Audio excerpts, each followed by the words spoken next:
Alors, on reviendra sur le business de la voyance dans un instant, mais on va profiter de l'heure de la récré et tarte à gueule à la récré.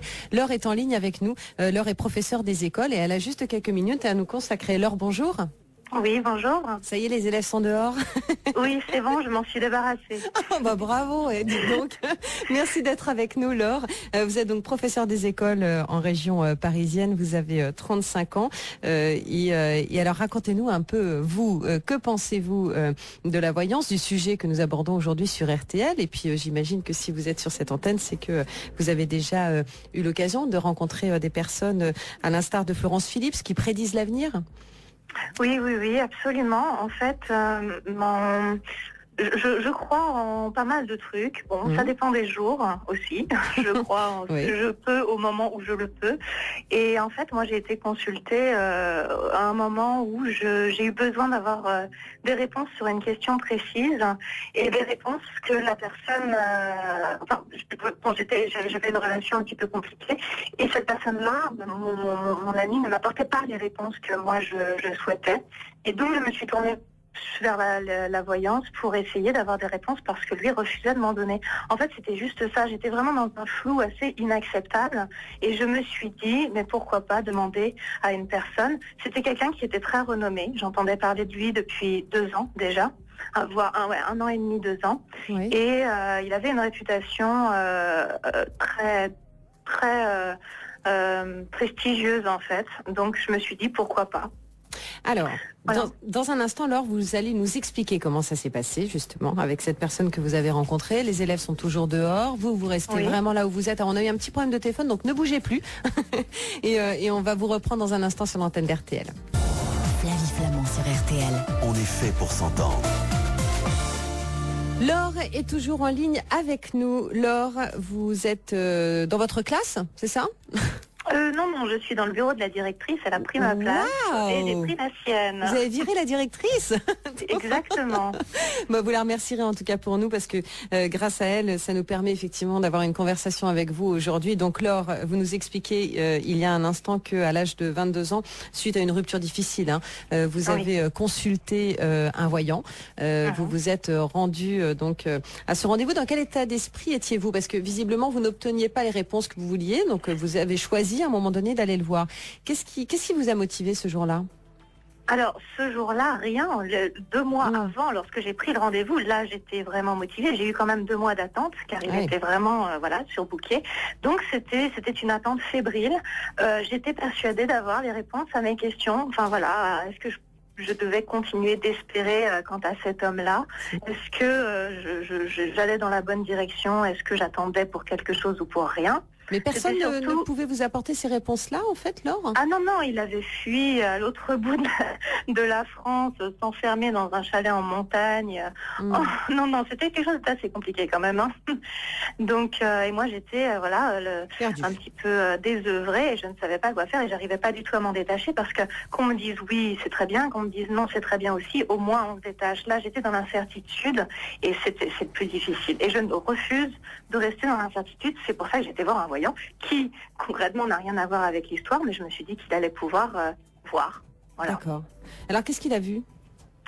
Eh bien, il a balayé cette question en un temps record, c'est-à-dire que les 2 premières minutes, quand je suis rentrée dans son cabinet, il m'a dit « Oh là là, c'est pour ça que vous venez me voir, mais non, mais il faut l'oublier, il est pas bien dans sa tête, ce garçon. Vous l'aviez pas vu qu'il n'était pas bien ?» Alors bon, j'ai été surprise parce que je ne lui avais rien dit, quand même.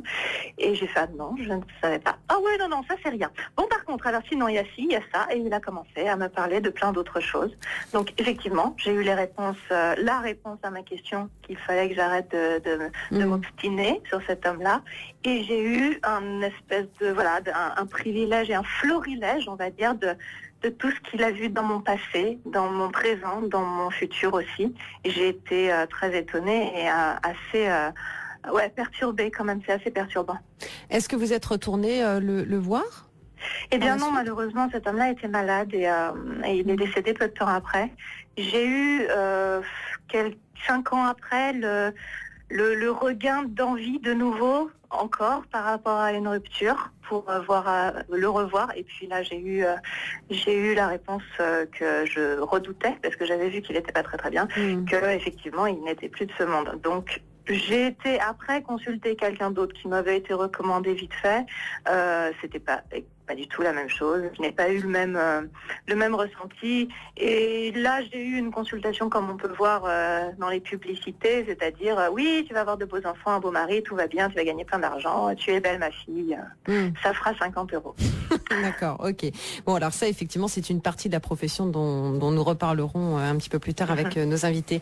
Laure, donc visiblement, c'était cet homme-là et pas un autre. Là, je parle du voyant, hein, c'est-à-dire c'est la relation qui s'est établie entre vous le temps du rendez-vous, qui visiblement était singulière. Est-ce que vous vous êtes senti libéré de la relation que vous aviez auparavant avec un homme dont vous ne saviez pas si ça allait durer ou pas? Est-ce qu'il vous a aidé à rompre? Ah, absolument. Moi, après, c'était terminé. Mais il m'a apporté la réponse à la place de cet homme-là. Et en fait, il m'a fait juste, finalement, ouvrir les yeux sur quelque chose qui était évident, mais que moi, je refusais de voir. Oui, bien sûr. D'accord. Mais c'est cette rencontre avec lui qui a fait que vous avez réussi à vous libérer du passé. C'est ce qu'il vous a dit.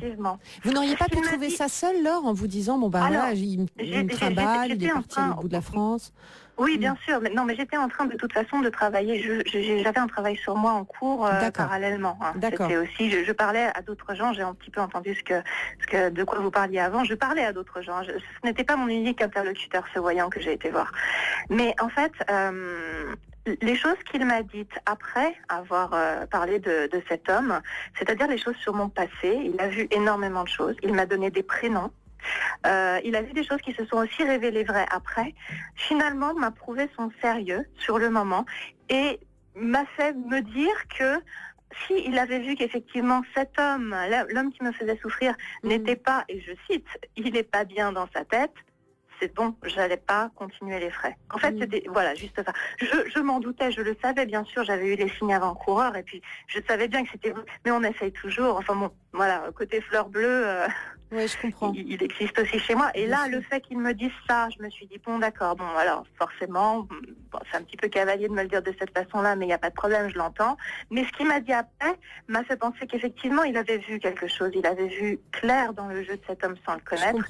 Et donc, voilà, là j'ai été convaincue. Et sur le reste, Laure, ce sera ma dernière question. Ça vous a pas fait peur à un moment donné qu'il vous parle de choses pour lesquelles vous n'étiez pas venu forcément?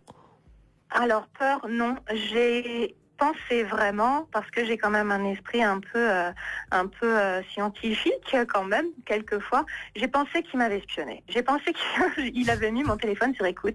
J'ai pensé que le mois de délai entre le moment où j'ai pris le rendez-vous et le moment du rendez-vous, ça avait servi à poser des mouchards partout chez moi. Ah oui, c'est fou, ça m'avait même pas traversé l'esprit. Oui, je comprends, oui, en 2 mois, effectivement, il pouvait réunir pas mal d'informations vous concernant, oui. Je me suis dit peut-être que c'est ça, parce qu'il m'a donné des prénoms. C'était tellement fou que... D'accord. Il m'a donné des prénoms. Il a vu que ma maman avait été malade, qu'elle était en rémission, que ça ne reviendra plus. Il m'a rassuré. Il m'a donné des prénoms de gens qui étaient morts. Il m'a raconté... Enfin voilà, il a raconté aussi sur le passé. C'est ça vraiment qui a finalement, et qui je pense aussi pour les autres, a assis sa réputation quelque part. Hein. Bon, Laure, en tout cas, je vous remercie d'être intervenue sur l'antenne. Nous, on va reprendre le cours de nos leçons, hein, puisque vous allez reprendre vos cours à vous. Hein. Je ne sais pas de quoi vous allez parler cet après-midi, mais nous, on va poursuivre sur les arts divinatoires sur RTL. Et puis, je vous remercie d'avoir pris quelques minutes de votre temps précieux en ce vendredi. Eh bien, merci à vous de m'avoir accueilli. Merci. On vous embrasse, Laure, merci, et saluez la directrice pour nous et les élèves. Hein. Oui, salut. tout à fait. Au revoir. Jusqu'à 16h, Flavie Flamand sur RTL. On est fait pour s'entendre.